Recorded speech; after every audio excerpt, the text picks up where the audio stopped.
அழைப்பு. நீங்கள் பாருங்களேன், இந்த அழைப்பு சரியானதுனால தான் இந்த அழைப்பில் ஒரு 6 பேரை கூட்டு வாப்பா, ஒரு 7 பேரை கூட்டு வாப்பா மேலே நான் கையை வச்சு ஜெபிச்சு அபிஷேகம் பண்ணுறேன். அழைப்புல சரியா இருந்த 2 பேர். நீங்க பாருங்க, 7ஆம் அதிகாரம் ஸ்தேவான், 8ஆம் அதிகாரம் பிலிப்பு.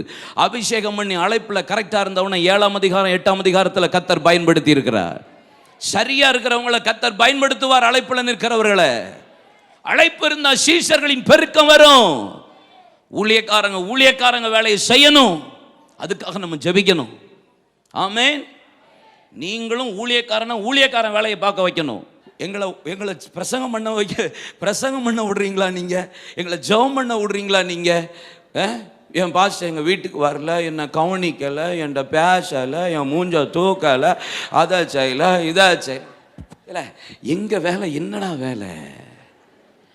நாங்கள் முட்டியை போட்டு பைபிளை வாசித்து நாங்கள் முக்கிய ஒரு வாரத்துக்கு பிரசங்கம் எடுக்கிறதுக்குள்ளே எங்கள் பாடு பெரும்பாடாக மாறிடுது.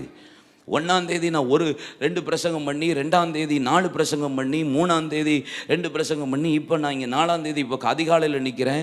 திருப்பி நைட்டு போய் பிரசங்கம் பண்ணேன். எங்களுக்கு பிரசங்கத்தை எடுக்கவா? உங்களை கவனித்து சின்ன பிள்ளை போல் இருந்தீங்கன்னா நாங்கள் எங்கே ஊழியம் பார்க்க? ஸ்கூல் மாதிரியில் நடத்த வேண்டியிருக்கு சர்ச்சை எங்களுக்கு.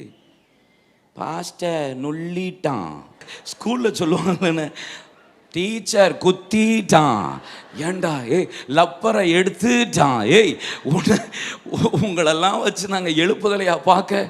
தோத்திரம். எனக்கு நான் இருக்கிற சர்ச்சில் என்கிட்ட இருக்கிற ஒரு 6 ஊழியக்காரங்க, ஒரு 40 மிஷினரியை நம்ம தாங்குகிறோம். ஒரு கலை சபைகள் கொஞ்சம் இருக்குது. இதை பார்க்குறதுக்குள்ளேயே ஒருத்தன் என்னை கவனிக்கலைங்கிறான், பாஸ்டர் என்னை கண்டுக்காமல் போயிட்டாருங்க. எனக்கு நான்லாம் பாஸ்டரை பார்த்தா எனக்கு பயமாக இருக்குது. அவர் எல்லாம் என்ன பாடுபடுறாங்கன்னு எனக்கு தெரியல. நான்லாம் உண்மையில் டெய்லி பாஸ்டருக்காக ஜெபம் பண்ணுவேன். டெய்லி ஜெபம் பண்ணிடுவேன். டெய்லி ஒரு லைன் வச்சுருக்கேன். மோகன் ஆரம்பிச்சேன்னா அப்படியே வரிசையாக மோகன் பாஸ், ஜிபிஎஸ்னு, எல் ஜோசப்னு, ஃபாதர், கல்யாண பாஸ், அப்படி ரைட்டாக ஜெபம் பண்ணிட்டு இருப்பேன். ஏன்னா இவங்களுக்காக ஜெபம் பண்ண வேண்டியது நமக்கு பெரிய கடமை. ஆமென் சொல்லுங்கள்.